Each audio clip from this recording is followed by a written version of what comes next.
रिश्ता बचाने की पूरी जिम्मेदारी हम औरतों को ही दे दी जाती है। चुप रहो सहो, अगर एक औरत सह लेती है तो उसकी गृहस्थी अच्छी चलती है। ये ज्ञान सिर्फ हम औरतों को ही दे दिया जाता है। अगर किसी औरत का पति दारू पीता है तो कह दिया जाता है कि ये जो है ना, इसको संभाल नहीं पाई इसलिए दारू पीने लग गई। अगर किसी का पति उस पर हाथ उठाता है, मारपीट करता है, तो कह दिया जाता है कि जरूर कुछ गलत करती होगी इसलिए मारता पीटता है।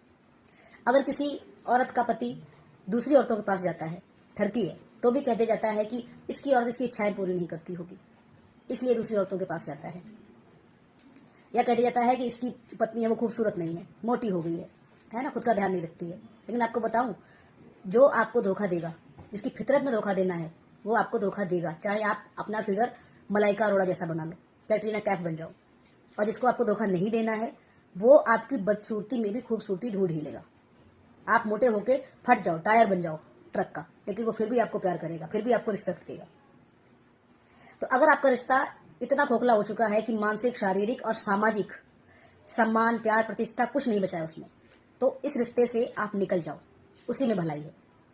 अगर तलाक ले सकती हो तो बहुत अच्छी बात है, तलाक लेना कोई बुरी बात नहीं है। अगर इस समाज में भाग की शादी करना उसके बाद लोग एक्सेप्ट कर लेते हैं, तो फिर तलाक के बाद क्यों एक्सेप्ट नहीं करेंगे? और एक्सेप्टेंस आपको चाहिए क्यों है?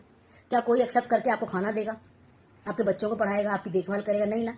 आपको तलाक लेने में कभी शर्मिंदगी नहीं करनी चाहिए। एक घटिया, अनकंफर्टेबल, मरे हुए रिश्ते में रहने से अच्छा है कि आप तलाकशुदा होकर जी लें, जहां आप जी पाएं। लेकिन तलाक तभी लें जब आपको आपके माँ बाप का पूरा सपोर्ट हो, क्योंकि दुनिया एक औरत को लूटने खाने के लिए बैठी है, सपोर्ट करने के लिए नहीं। कोई भी तुम्हें कंधा तभी देगा जब तुमसे कोई फायदा मिलेगा।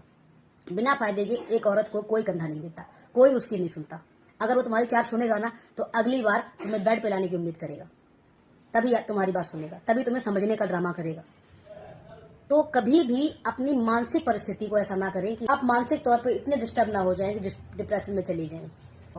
या तो मानसिक तौर पे अपने आप को इतना स्ट्रांग कर लो कि वो जो भी करे वो उसकी पर्सनल लाइफ है, मुझे उससे क्या लेना देना है।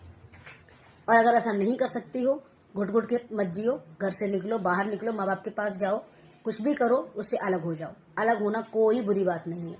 घुट घुट के जीना, जीते जीते थक जाना, उसका पंखे से लटक जाना, या आग लगा के मर जाना, या फांसी खा लेना, या जहर खा लेना, उससे बेहतर है कि आप तलाकशुदा हो जाएं।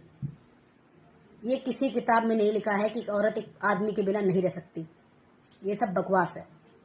एक औरत सबसे ज्यादा मजबूत होती है जब वो अकेली होती है। जब तक वो किसी पर निर्भर होती है ना, कि वो मेरा प्रेमी है, वो मेरा पति है, तब तक वो कमजोर होती है। जब उसको लगता है कि कोई सहारा नहीं है, तो दुनिया की सबसे मजबूत इंसान औरत होती है।